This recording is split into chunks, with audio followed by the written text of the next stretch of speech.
Good, I'm here to reinstate a couple of the topics that he was talking about. He said that self-defense, such as rock throwing, this is we're not trying to self-defense with open carry with rock throwing. We're trying to self-defense from other guys, criminals that have guns, such as the guns that we would be allowed to carry. My topic is on allowing open carry in California, as it was already banned. And here's a little bit more on that law. If violators are fined $1,000 plus serve 6 months in jail. I'll be discussing some of the issues regarding the constitutional rights of freedom and to carry an open weapon or concealed weapon strictly for the purpose of self-defense if we have to. Opencarry.org states that a right unexercised is a right lost. Another issue discussed is the main question that most citizens ask themselves immediately when they see an individual with a weapon holstered to their side. And third is to secure the position that my partner addressed on the topic that guns deter crimes starting before most of us were even born. Okay, my opponent talked about that the public is scared of individuals who have open carry.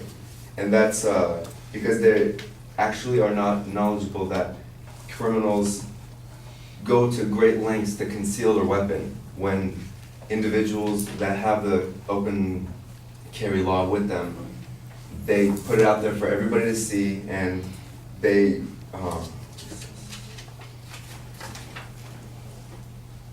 they go forth willing to subject themselves to the scrutiny of their neighbors and law enforcement.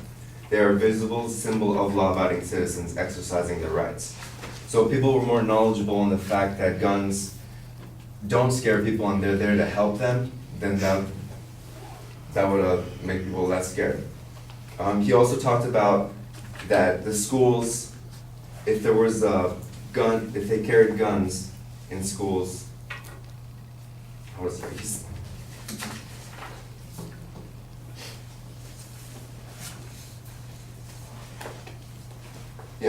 in an area that doesn't allow guns, such as the school that he was talking about, did not prevent the crime. But in an area like the mall that my partner talked about, when the person did have an open carry weapon, he saved a bunch of lives by just pulling it out. So if schools did have open carry allowed, and somebody was walking around with a gun, that assailant might have not killed all those people. Now, on the topics of to add on to my partner's claims, why we should reinstate open carry. Have you guys heard of the Second Amendment? It's basically the freedom and security that the right of the people to keep and bear arms shall not be infringed. In fact, there are only 7 states and the District of Columbia that continue to infringe on the Second Amendment by not allowing open states or open carry. Arizona is also unrestricted, so you don't even need a license in that state. If open carry were a big problem, wouldn't some of these states repeal these laws instead of trending towards open carry in more states? Another reason to discredit that he said people are scared and that they're unknowledgeable is an FBI study in 2006 entitled Violent Encounters, a study of felonious assaults on our nation's law enforcement officers, noted that criminals go to great lengths to conceal their firearms. They don't wear holsters, they do not open carry under any circumstances. San Bernardino County Sheriff Sergeant Dave Phelps said that gangsters are not known to open carry. To talk more about what my partner said on deterring crime. Basically, when the open carry law came into effect in 1992, almost all the states, as my opponent talked about, he said that violent crimes were only decreased by a little bit, but actually, from 1992 to 2011, there was almost over a 50% drop in the total crimes, right after the gun laws were instated. The total crimes from 9.3 per 100,000 dropped to 4.7 per 100,000, as the population was even rising from 250 million to 300 million. So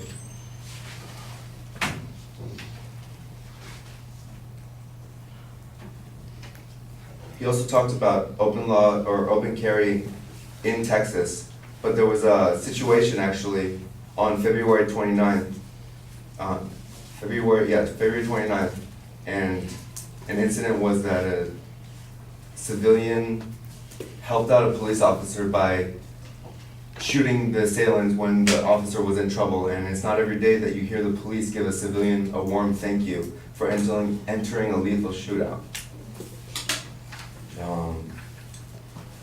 People who carry are law-abiding. A majority of the adults who carry concealed handguns are law-abiding citizens who do not misuse their firearms. According to a 2000 report by engineering statistician William, published on Texas Handgun Association, the general public is 5.7 times more likely to be arrested for violent offenses and 13.5 times more likely to be arrested for non-violent offenses than carrying weapons that are permitted.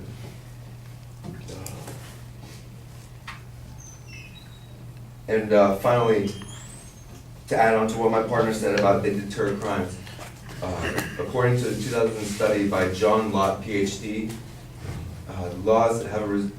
the shall issue laws have reduced homicides by 8.5%, aggravated assaults by 7%, rapes by 5%, and robberies by 3%. Lott argued that if the states did not permit handguns, concealed handguns, and open carry handguns in 1992, and had permitted them in 1977, 1,570 murders, 4,177 rapes, and 60,000 aggravated assaults would have been prevented between 1977 and 1992.